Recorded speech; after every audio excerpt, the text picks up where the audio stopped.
You're listening to the Let's Go Devils podcast on the Primetime Radio Network. It's an unhappy Devils Thursday. This is Devils After Dark, coming to you live from the Primetime Radio studios here in an undisclosed location in beautiful New Jersey. And from Beverly Hills, California, the one and only Scotty, a Sirius XM Liquid Metal, coming to you live from his Michael J. Fox studios, where he wants to go back in time in his DeLorean, back in the good old days of the year 2000. But we're streaming live on Facebook Live, YouTube Live, X Live, and Twitch on the Let's Go Devils Network. As, I don't know, the Oilers drilled the Devils. Maybe that should have been the headline. The Devils goaltending sucked. Oilers win 6-3, or Devils defense Swiss cheese. I don't know. I don't even know what to say, Scotty. I'm so pissed off right now that I'm going to let you be the voice of reason on this recap, and it's going to be a very painful recap. I'm hoping that no salt is rubbed on the wounds. Yeah, this was a tough one. Definitely not what we wanted to see from the Devils getting ready to go into this holiday weekend. This was not the present under the old tree there that we wanted I don't even know. Game 31, Oilers at home again. But somehow we managed a super chat. Sorry. Oh, all right. Didn't mean to interrupt, nice. But it's a big super chat by Max. Ultimate Misery Bucks. Rip up your notes, Scotty. Bad start, bad turnover. Laughs 109. Bad. Nico Doss starts ticked off. Sorry, I had to interrupt. It was in yellow. I've never seen that before. Okay. Yeah. In yellow. Very nice. So it started out with the news that Vitek Vanacek was going to be day-to-day, and then Akira Schmid was going to start in net. You know, we're thinking we're going to get the McLeod brothers on the ice. We got the Hughes brothers on the ice. Okay, big family stuff for the holidays. Then we see that Brendan Smith is in the lineup again. Not sure why. Ray Ferraro's on the call. Although I will say I enjoy Steve Levy. And I will, because I've called him out before. I heard a John Buccigross game the other day, and he was sounding much better. Not as radio sticky and more professional play-by-play man. So good job, Bucci, as well. But starting this game out, 24 seconds in, for some reason, Brendan Smith was behind the net. What? Were you going to eat? All right, there we go. All right, yeah, eating cookies there. We're getting ready for the holidays. Very nice. All right. And he's muted. He's eating and he's muted. So there we go. It's just been a bad night. All right. 24 seconds in. Ryan McLeod, not Michael McLeod, Ryan McLeod scores. And the other McLeod, he's only had 2 goals on the season before this. And as Ray Ferraro told us, one of them was an empty netter. So, yeah, this one, Luke was behind on the puck. You know, he's on his man there, and I'm not sure what happened, but Eric Halla coming late is cutting to the left side of the goal. Brendan Smith is somehow behind the goal and ends up on the left-hand side, which, what do you know, leaves Ryan McLeod wide open on the other side of the net. This is one of those bad defensive plays that we used to see from this team all the time. So, yeah, 3 Devils on one side. Not good odds for Akira Schmid. 24 seconds in. Look at that. It's 1-0 Oilers already. And then, literally 5 minutes later at 5:24, John Marino was out way too high, out of position. And even though Kevin Big Balls is a rather tall man with a large frame, big wingspan, he is not able to cover 2 Oilers at one time. And for this one, Ryan Nugent-Hopkins is left alone on the side of the goal. Bing, bang, boom. It's 2-0 Oilers, 5:24 into the game.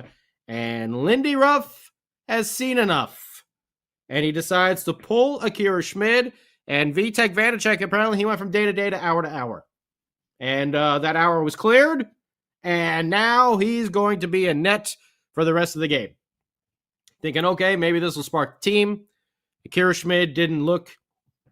I don't know if you can really fault him on it, but I don't know. I just had that feeling every time the puck was going near the net tonight. Then I was just like, he just kind of looked shaky for whatever reason.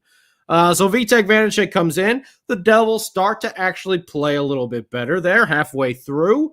They get on the board with old DM Dawson Mercer striking back over here with his 8th goal of the season coming from Mikey McLeod. This third line actually was probably the best line for the Devils tonight. McLeod, Mercer, and Timo Meier.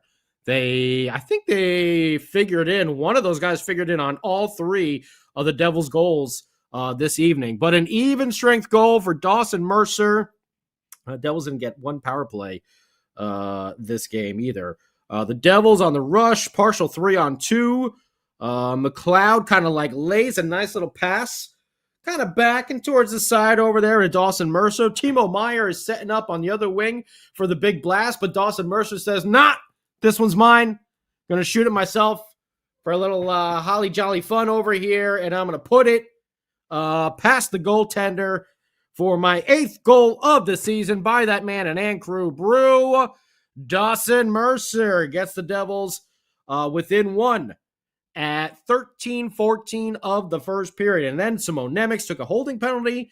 You got the scary, frightening, bone-chilling Edmonton Oilers power play coming at you. But we'll say this. The Devils had a solid penalty kill. And they really did not let Edmonton set up in the zone at all in that first period. And then as soon as it was done, Nico Hischier and Jesper Bratt had a nice transition to go down low. Jesper Bratt, woo, baby. He did a little stick handle, put the puck to his backhand, threw the D-man, got a nice shot on goal, but alas, it was stopped. Edmonton was swarming in that last minute. Hyman missed the net on a one-timer. Bouchard put one off the crossbar on a backhand. So, even with those, bad defensive plays on the Schmid goals, Vitek Vanacek wasn't looking very solid tonight either. But either way, we're moving into the second period. Devils, this was their period. The second period is the only one they really decided to play. And they showed a lot more fight and determination. And at 1:39 of the second period, Mikey McLeod coming through again. He was showing some hands behind that net, going to one side. I don't know, maybe I'll stick it back to the other side. Mikey McLeod had himself a game. He gets a nice bank pass out, by the way, off the boards to Siegenthaler at the point, who then passes it over to Nemec. And then McLeod, he was behind the net, rolls out to the top and then cuts back towards the front of goal, which was a very smart move by him because Siegenthaler let a nasty shot go, top shelf, snapper. But it was McLeod who was driving to the net, providing that screen over there. So Mikey McLeod having himself a day. He gets the secondary assist, his 7th. Simone Nemec gets his 3rd assist, and Jonas Siegenthaler. Oh, hallelujah! Siegenthaler gets his first goal of the year at 1:39 of the second period. And then a little bit later on in this period, something that we've all been waiting for. The Swiss machine to start chalking up some points finally. We know he's been injured. We know he hasn't been himself. But that second period, we started to see a little bit of the Timo Meier that we were all expecting coming into this season. And this play, again, starts out with Mikey McLeod working the puck in the defensive zone into the neutral zone. It gets to Timo Meier, right? And he gets into the zone and he feeds to Mercer on the wing. And then Timo Meier keeps driving towards the net. Smart play by Timo. Dawson Mercer is able to throw the puck towards the center, and it goes in right off of Timo Meier. That's right. Give me fuel, give me fire, give me goals from Timo Meier. Ooh, yeah. It's been 10 games since we've done a little pop ahead there. Metallica fuel style for Timo Meier. His first goal in 10 games. But you know what? This is exactly what Timo Meier needs right now. You know, his confidence is shook. He hasn't been playing well. He's obviously hurt and not at full capacity. Getting a good, dirty goal like this is something that Timo Meier, that hopefully can spring him into the right direction. His 6th of the year coming from Dawson Mercer, his 6th assist as well. At 16:26 of the second period, this puts the Devils up 3-2. And now you're feeling good. You're feeling good. You're like, oh, Lindy made the right move. Pulled Schmidt, got Vanacek in there. He's been a little shaky, but he hasn't let another one in. Devils got 3 straight goals. You're like, all right, let's put another one on the board here in the third period. And let's get a win on the home ice. And the Oilers just said, well, hold my Yank Crew brew. Because we're about to score 3 goals in a minute 9 seconds and ruin every Devil fan's Thursday night. And that's what they did. Starting out with Connor McDavid, who showed the patience of friggin' Superman there in front of the net. He gets a bouncing puck, and he's just waiting. Siegenthaler trips over Vitek Vanacek. They're flailing around. Vanacek's throwing his glove up and this way and that way. And McDavid's he's just standing there, just waiting. And once they get done, with their parkour, like Michael Scott in The Office, parkour. Once they get done with their parkour, Vanacek just goes, I'm just going to move about a foot here and then boop, shoot it right in the net around you. 12th goal of the season at 1:40 of the third period. Not the way you want to start that period. No, that's not the holiday party we were expecting here in the third from the Devils. That's at a minute 40. And what do we got here? 42 seconds later at 2:22, Mr. Draisaitl, who's been quiet all evening. Well, they switched him to play with Connor McDavid, and yeah, it took 42 seconds. Ball tries to, get the puck out of the zone. I don't know what happened. It slid underneath McLeod's stick, or he didn't see it, or either way, Draisaitl gets it, roofs it. All of a sudden, we're on this high. Timo Meier scores. We're feeling good. Give me fuel, give me fire, give me goals from Timo Meier. Ooh, yeah. Ugh. Where we were up 3-2, we are now suddenly down 4-3. And to make matters even worse, Ryan McLeod. Yes, the person. Oh, wait, I'm sorry. I'm skipping one here. I'm sorry. We got to get goal number 5, which came. Now remember, first goal of the third, McDavid, 1:40, Draisaitl, 2:22, and now a goal at 2:49. Are you friggin' kidding me?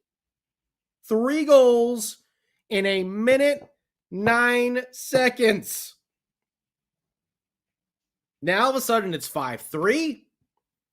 The crowd goes, what the hell just happened? And I don't know if it was just me, because I felt like I basically checked out at that point. It feels like the Devils basically checked out at that point as well. And the rest of the period was just blah. Blah. And then McLeod gets another one to make it 6-3. Yes, Ryan McLeod.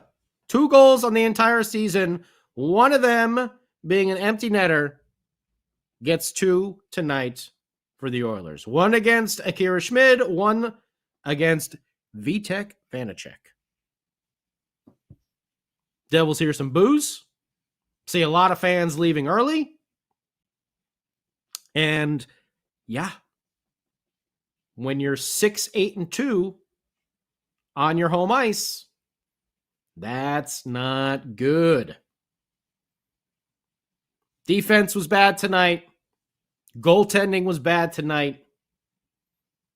This team that has so much offensive firepower is still, what are we? Are we -7 or -9 in the goal differential? Let me look here real quick. Am I looking at the wrong one? -7. We have given up 113 goals on the season. Who else has given up? Who's given up more? Can't be very many. Vancouver, Vegas. Oh, no, wait, that's goals for. Sorry. San Jose at 128. Columbus at 124. Buffalo at 117. Oh, Tampa Bay gave up 119. So what? We are fifth worst in the league. Goals against. I mean, that is just terrible. The Blackhawks have only given up 111. This was bad. This was just a terrible third period. A bad half of a first period. Devils played about 30 minutes tonight. And they lose another one on home ice. Again, they are 6-8-2 at home, 10-5-0 on the road. And now they're just a point ahead of Pittsburgh. Carolina, the Caps are 4 points ahead. The Islanders and Flyers are 5 points ahead. We don't even talk about the Rangers, 10 plus, 12 points ahead. Sheesh. Detroit, Tampa Bay, Florida, Toronto, Boston, all ahead of the Devils in the Atlantic. Lindy better start kicking the garbage can over like Larry Robinson did and get this team going in the right direction. I don't know what the excuse is. You're at home, you're sleeping in your bed, you had a day off. You can't play 30 minutes of a hockey game, especially against the Edmonton Oilers. They'll make you look silly like they made the Devils look silly tonight. Let's get to the stats real quick here. Shots on goal for the Oilers, 9, 18, 11 for a total of 38. Devils, 12, 6, 8 for an abysmal 26 shots. The Devils had 18 blocked shots to go with the Oilers 38 that they put on there. The Oilers blocked 15. Devils out hit the Oilers 22-13. No power play goals for either team. Devils didn't even have a power play. They won the faceoff advantage 29-26. Something's got to happen here. You need a goaltending upgrade. You need more structured defense. Can't be that out of position all the time. And Ryan McLeod. How is Ryan McLeod? Making us look really, really bad. But I will say his brother Mikey was probably the best Devil on the ice tonight. So kudos to Mikey McLeod because he played a damn good game. Timo looked a lot better tonight. The few positives that we had was that Timo, Dawson Mercer, Mikey McLeod combo that was playing together a good portion of the game. Other than that, I I'm not really sure. Were there mites on ice tonight? You know, I mean, maybe there was some mites on ice tonight during the intermission. That that would have been good. But other than that, I don't know. There's not too much to say about this. I hope you're having an Ann Crew brew at American Whiskey if you were down out there. Say hello to Peyton. Say hello to Alejandra. Make sure you vote for Peyton. Sam Wu has very, very awesomely pinned the Bar Boss charity up there on the YouTube Live. So if you can, go ahead and make a little donation this holiday season. Goes to a good cause. And you get our girl Peyton continuing to go. Let's support her. She's always really good for us. But yeah, I am not sure what's going on. This looks like the Devils from a couple years ago. They need more fury, much like the very talented and lovely Mrs. Wu, who came down to remove the potato chips that Sam Wu was snacking on a little bit earlier ago. Mrs. Wu's Displeasure Palace is no place for potato chips in Sam Wu. I had to hide the sub. We need the Devils. We need the Devils defense to be as thorough as Mrs. Wu. And we need the goaltending to be stopping those those pucks like Mrs. Wu stopping the potato chips. That's what we need.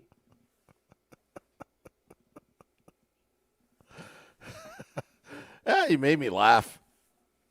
Yeah, I'm trying. Yeah. We're not at Devil's Therapy just yet. Sam Wu was questioning if we were going to have some Devil's Therapy tonight. But let me tell you, if this Saturday ends the same way, we might have to break out the holiday therapy for Devils After Dark. And we got another super chat. Woo! The Insane Pollock. Yeah, we did. We already did see this movie. Well, let's see what the king of the football calls himself, the greatest heel in the history of hockey Twitter, Sam Bogard Wu, has to say about this game. And Sam will have a good perspective as well, because our buddy Chico Resch was on the radio call, and I know Sam was listening to Chico and Maddie for this game, and I can only imagine some of the frustrations Chico might have been having when he was calling this game. So Sam Wu, tell us what you think. Reverting to bad habits. It's like the Devils of 2 years ago. You start the game slow. Remember the term sleepwalking? We'll have to bring that out of our vocabulary. The Edmonton Oilers are in town. Connor McDavid, an ESPN game. And what'd you do? 2-0 Oilers at that point.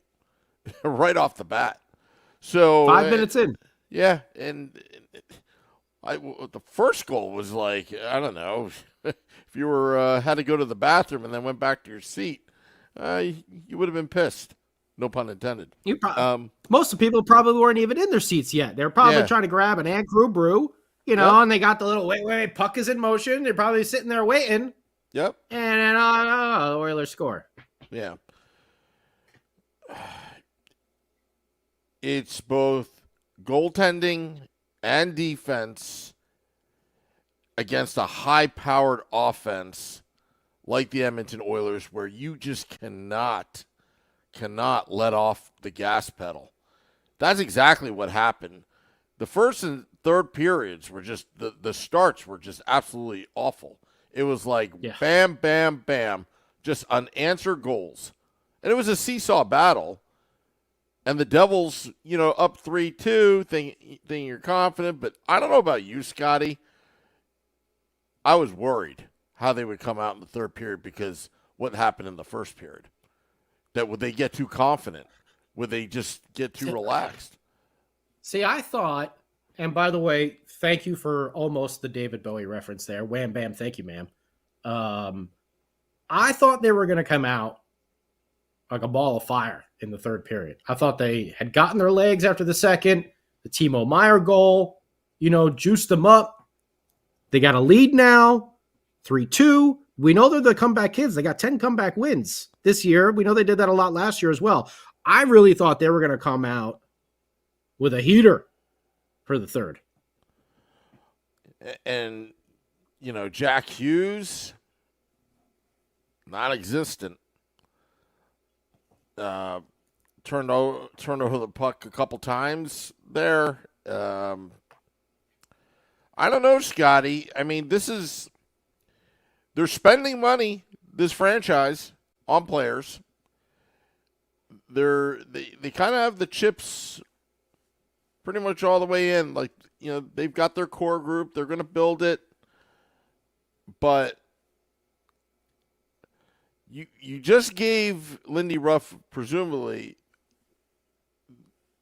an extension. They gave Tom Fitzgerald an extension. What does Fitzgerald do now? Some would say, are we overreacting to this? But like I said, could this be deja vu of Florida Panthers last season, where they had went on a tear the year before, struggled, but somehow limped into the playoffs? Maybe the theme should be right now, just get into the playoffs. Although this game doesn't help with your confidence that. I mean, look. Even if they did, they're playing like a team that maybe they sneak in and they just get blown out in the first round anyway. That's the way they're playing right now. I will say right now. Now there's been some ups and downs in this season, but man, the frustration I think really lies in the way they play at home. They're just bad.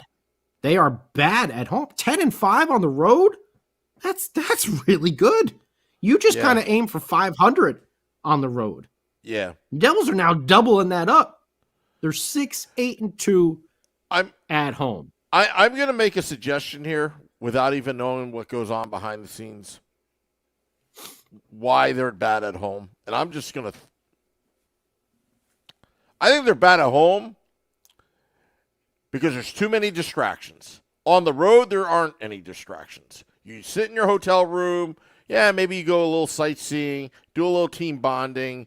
There's no distractions. You go in, you kick some butt, and you win the game. At home, there's too many distractions. Just too many. And you know what? Maybe management and the team is just coddling these players a little bit too much, where they actually believe in what the press releases say, believe in what the content team of the New Jersey Devils are saying about the players. Enough. They suck at home. They are not playing fundamental hockey. At times, we know they're capable of, because we saw what they did on the road. I think it's time to really, really lay down the law and start benching even core pillars of the team, including Jack Hughes if necessary. Lindy has to send a message right now, because the best players on the ice, most consistent recently, is Michael McLeod in that fourth line. Just like against the New York Rangers in the playoffs, it was carried by the bottom six, especially that fourth line. So something has to happen, and everybody should be held accountable all around. And also, we harped on it so much last season because we were so excited because we were getting, the timely saves and good quality goaltending. And we haven't seen that as much this year. We really haven't. Daryl says we need to address the goaltending. Paul Pass says there's no D-zone structure. Says Lindy is a 500 coach. He may have lost the room. Codex wants to know, is Cal Foot hurt? I didn't think he ever was. I know Nolan Foot was hurt. I didn't know about Cal. I don't think Lindy lost a room. I think he's running out of tools. He's done everything he could. And for that reason, would there be a coaching change? I mean, what kind of coach would you bring in if you want? I know you don't like me saying this, but you gotta bring in a John Tortorella coach. Well, Someone's I mean, Craig Berube's out there. Steve Tartas was just saying that. He's saying we need to get rid of Lindy. Craig Berube's out there, and St. Pollock says get rid of McGill first. Joseph Lanham ran out of emotions watching that game. JP sleepwalking. That's right. Wasted Youth in Comics is wondering, should he make the 16-hour drive from Nova Scotia? Robert Mueller, only Vitek Vanjay can let 4 go in less than 2 minutes. Jeez. Would Gallant be better than Lindy? I don't know. He would be a temporary solution, but I like Ronaldo Lyons saying we already have great coaches in Utica. What about Kevin Dineen? There's another one. That's another option right there. Not saying to fire Lindy, but maybe bring him up as an assistant. And Max is here talking about Nico Dawes. Is it time to give? I mean, are we just at that point where we're just ready to start throwing the darts and see if anything sticks? Come on. We need some better goaltending. I'll tell you what. If the Devils put up a pathetic performance on Saturday, it's going to be ugly. Ugly. You're talking about a perfect storm here. 2 days before Christmas, right before the Christmas break, you've got a Saturday night. You've got a sold-out arena. Everyone's going to be drinking beforehand. And after this is a homestand from hell. This homestand hasn't been very good at all. Yeah. And Supernova said we got to call Jacques Lemaire. Well, you know what? It wouldn't be such a bad idea to call Jacques Lemaire and Scott Stevens as consultants and start running some of the they got to do something. You can't just sit there and just do nothing. I mean, before it really gets out of control, but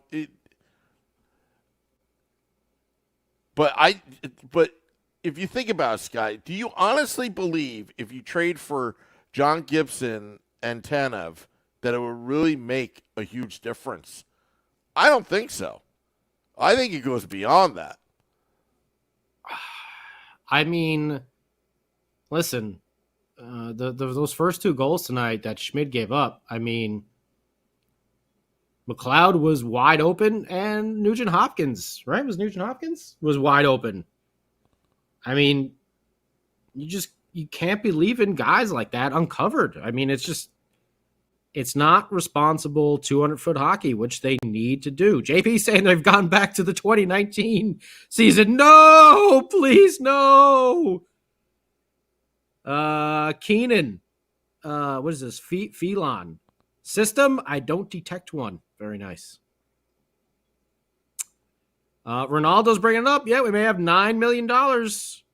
Actually, 10 when you think about Noshik as well. Dougie and Noshik, you may have $10 million to play with. Gregory Shaw should never let Burnett leave. Burnett was not going to stay unless you fire Ruff.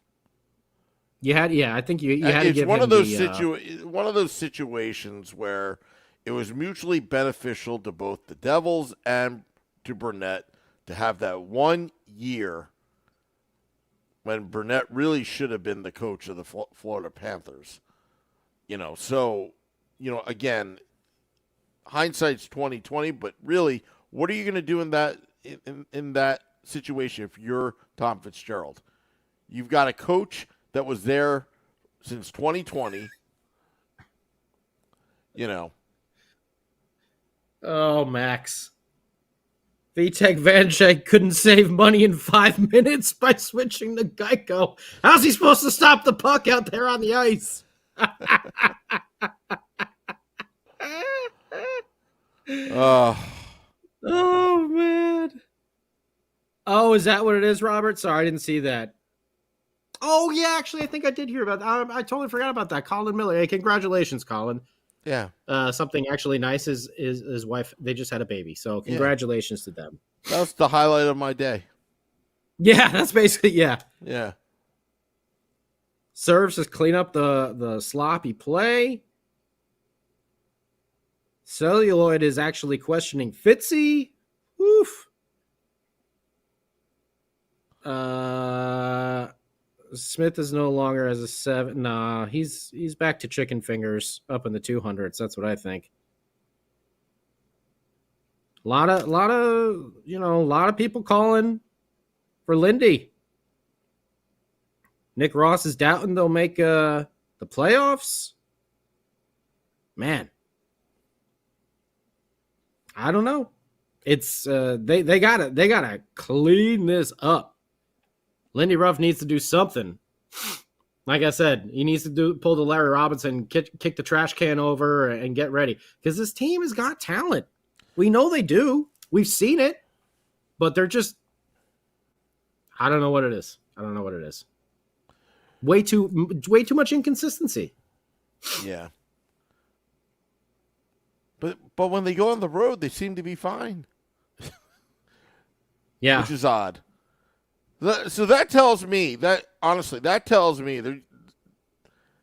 too many distractions. You've got player signings, on their off days, all that kind of stuff. That all needs to stop. They need to recalibrate and refocus. Unfortunately, you're getting to the Christmas break. Unless Nico Heischer does it on his own and holds captain's practice on Christmas Day. But, they've already had the team meetings. They've already had the closed-door meetings. They've had all that. Yeah. Remember when they had that closed-door meeting? And then how did they respond? With another dud? So you can have all the meetings you want, but you need action. You need to take massive action and turn this thing around. And every single player should be held accountable. So if Lindy Ruff, for one game, decides to bench Jack Hughes or Jesper Bratt, even the marquee players of the team, you know what? What have you done for me lately? You got to hold everybody accountable, and play the best player, including the goaltending position as well. Because I think honestly, they're just getting too comfortable when they're at home. And, I don't know. I should keep my mouth shut because I was about to say something stupid, but, I was brought up differently, Scotty, but, all the marketing hoopla and all that they try to market the play, all that's got to stop for the time being because this team is losing. You're not going to sell. You can do all the marketing you want, but if a team starts losing, people aren't going to go to the games. And that's the bottom line. Yeah. You got to win games. And there has to be a focus on winning. Let the other stuff build around the winning. But right now, they're not winning. And, if this team doesn't make the playoffs, it's going to set the franchise back quite a bit. I think so. I think they really do need to get into the playoffs as well. Unless they get completely... if they were continually riddled with injuries, then maybe I can see that excuse there. But, they're getting healthy, They have a lot of their guys back. And, yeah, I just don't see this inconsistency at home is just... It's going to be the nail in the coffin. It really is for this year's team. They have to clean it up at home. They have to play more structured defense, and they need the timely goaltending. This team is going to score goals, and they do score goals. They put another 3 on the board tonight. It's not like they're going out there like 1-2 every single night. Yeah. They're putting up 3, 4, 5 goals a night, but they're giving up, 5 or 6. And it's just, you're not going to win that way. Is someone like a Craig Berube. He turned St. Louis around, didn't last. He didn't last too long there, but I mean, how long is the average shelf life for an NHL coach? Yeah. Ted's saying we need action. He agrees.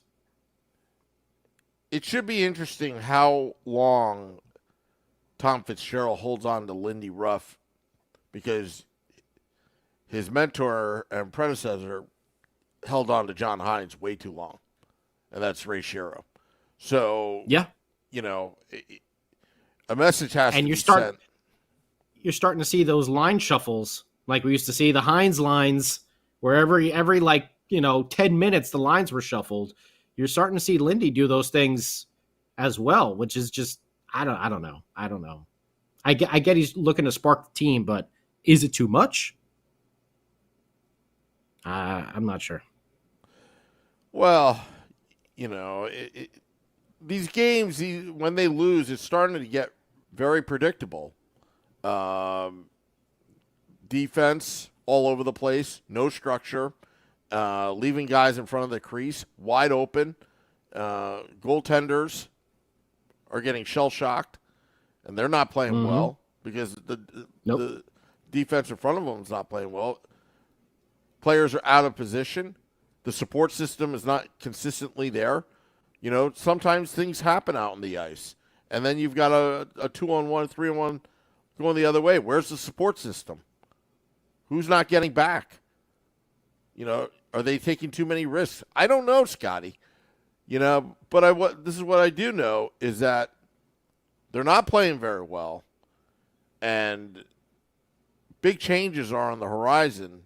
And if they don't win on Saturday, or they play terrible and they're down 3-0 in the first 3 minutes in the first period against the Red Wings on Saturday, there's going to be more than chicken fingers on the ice.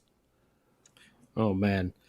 Yeah, Supernova was just saying if Torts was the coach, he probably would have, his chest would have exploded by now. I think his head might have exploded, but also Tortorella probably would have benched the entire team tonight except for McLeod. To tell you the truth, Supernova, if John Tortorella was the coach of the New Jersey Devils tonight, that crap would have never happened because his teams are always prepared, whether they suck talent-wise or what. Tortorella teams are ready to work. This team's not ready to work, and that's the problem. Yep. Max has said he would rather have 19 Michael McLeods. I think Max and Tortorella have been on the same page. Yeah. JS makes a good point here. We can't win letting in 5 goals a night. Big saves are needed. They don't happen. But not even big saves, just basic saves sometimes. Fundamentals. All about the fundamentals. Now, what can you do in season to change that? You got to change the culture. You have, what? The nurturing process when these were, when Jack Hughes was 19 or 18 years old and Nico Hischier becomes the youngest captain ever, that nurturing, you can't coddle him anymore. You really can't. This is no longer a rebuild. Yeah. I'm going to stop coddling the players. Sometimes on this podcast, we kind of pump their tires a little bit. But some of them really suck. They're not playing to what their potential. Mike DePardo says it's the Lindy system. Ronaldo says he still trusts in Fitz. Listen, I'm not ready to write them off and say that this season is completely done.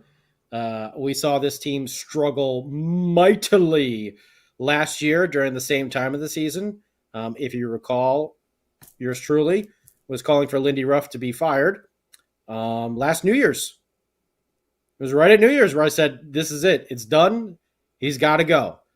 And Sam Wu said we need to stay the course and stick with Lindy, and it'll lead us to good spots. And last year he did. But they're basically going right back into the same position they were last year. So they need to get this fixed ASAP. I don't know. Does Nico Dawes start on Saturday? Your guess is as good as mine. He's played, 2 or 3 games down up at Utica, rather, since he's been back. And he's looked good, but, he's only played 2 or 3 games. He's coming off injury. I thought he only played 1. I think he played 2. So, I don't know. But they need some goaltending to come up big. I know you can't stop everyone, but you need to make, at least one, those 3 goals in, 69 seconds. At least one of them. Preferably 2 of those 3. I mean, that one that McDavid scored, he was just standing there with the puck right in front of the net. Where is everybody? What's going on? Need some more structure on that defense. Like I said, I'm not concerned as much about the offense. But you got to play a 200-foot game. Look at your captain. Follow his lead. Look at Jesper Bratt. We've seen Jesper Bratt hustling, get back on those back checks. You see Nico Hischier doing that. You see Dawson, you see Eric Hall, you see Dawson Mercer. You see a lot of Palat in the neutral zone. You need the entire team, though. Also, they need to crash the net.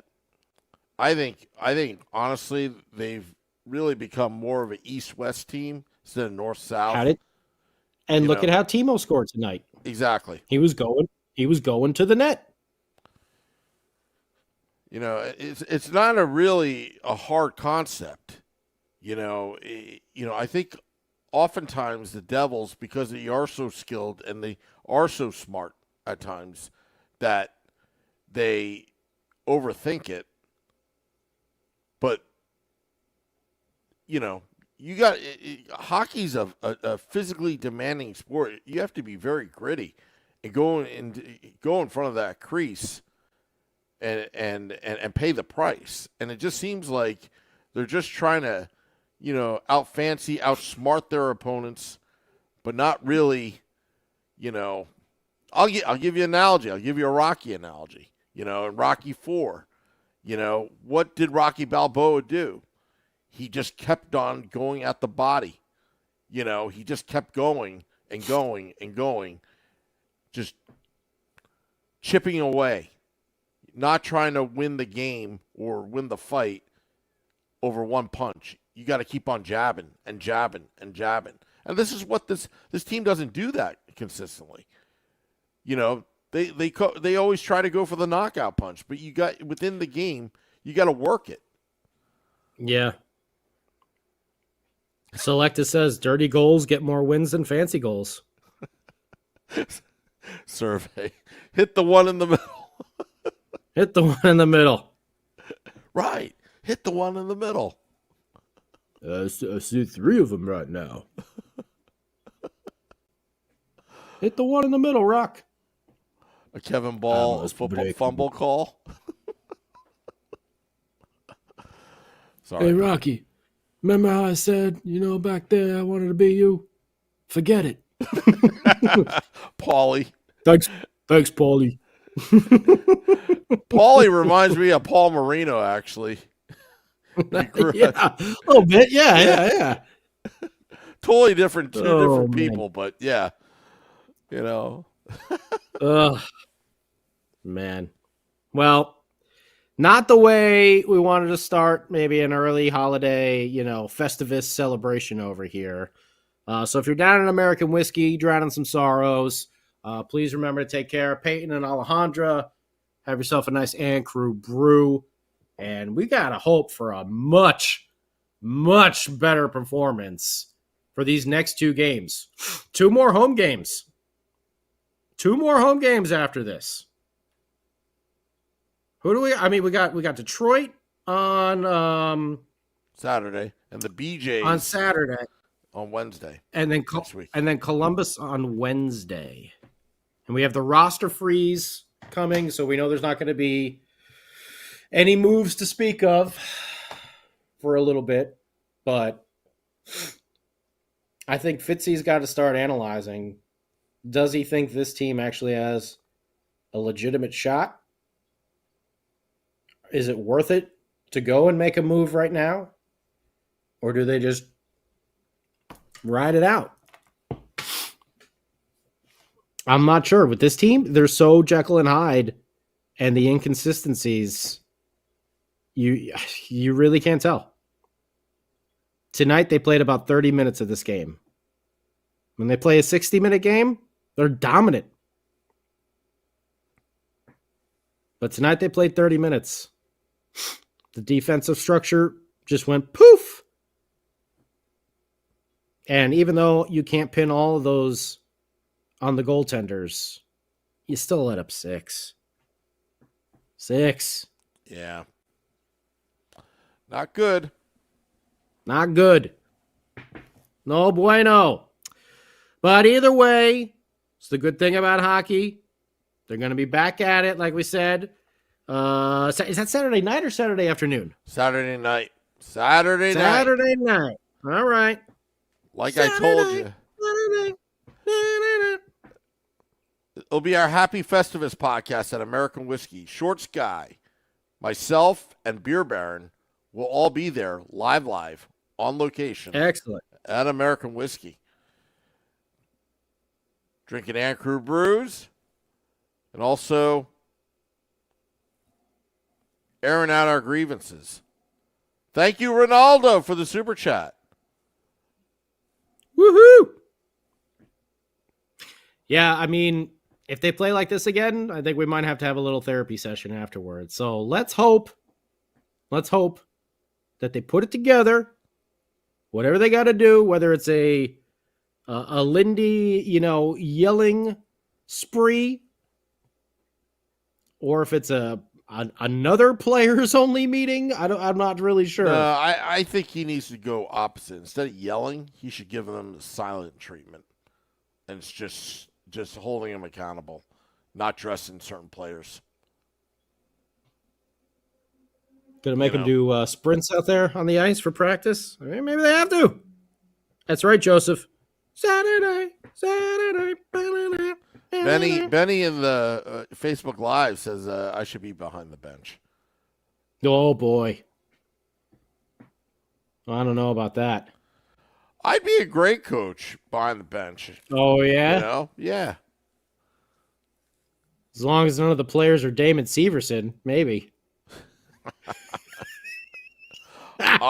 Honestly, my first line would be the fourth line. That they would get a tremendous amount of time. They've been playing hard, so let's hope that this is just a blip, on the radar for the moment. Mm-hmm. Let's hope that they got jammed, Spaceball style. Yeah. Raspberry. There's only one man that would dare give me raspberry. Lone Star. Let's hope this is just a raspberry jamming, and it's going to clear up soon. They got 2 more games at home to try and get themselves to at least 500 for the holiday before they go back out, for some road games. Let's get ourselves to 500, boys. This homestand has not started off well. Let's make it end a lot better. Sound like a plan, Sam? Sounds like a plan. Craig Bass says, what would Woo do? My buddy, Sna, says, that we coached together. Yeah. Remember the Bullets hockey? That team, those 13, 14-year-olds back in the day. Actually, that actual team made me quit coaching hockey forever just because I couldn't deal with the parents, Well. Yeah, but That team was aggressive. Like, that's what the Devils need to be. Aggressive. Well, They need to attack like a lion. Well, let's hope they turn it around this Saturday. We're going to be back at it with Game Day Live. Like we said, everyone will be on site over there. Sam Wu, Shorts Guy, Beer Baron, doing a Festivus, airing of grievances. Hopefully the Devils then go out there and they get the Festivus pole and they start knocking a couple into the net, Frank Costanza style, or else we're going to have a lot of problems with you people. And that's not what we want. We want some happy holidays over here. So Devils, please get yourself ready. Let's get this. Let's get a 2-game heater, huh? How about that? A 2-game home heater. That's what we're looking for here. And we'll be talking about it right here with Game Day Live pregame, and of course Devils After Dark postgame here on the Let's Go Devils podcast network. Kind of a stinker of a game, other than those 30 minutes. Yeah. But at least Timo got on the board. Mikey McLeod, good game, sir. Maybe I'll use the Anchor Brew Tower as our poll. There you go. Anyway, thank you to all those tuning in live, dropping the podcast at midnight. Remember, the Happy Festivus podcast this Saturday at American Whiskey. Be there or be square. Till next time, let's go Devils.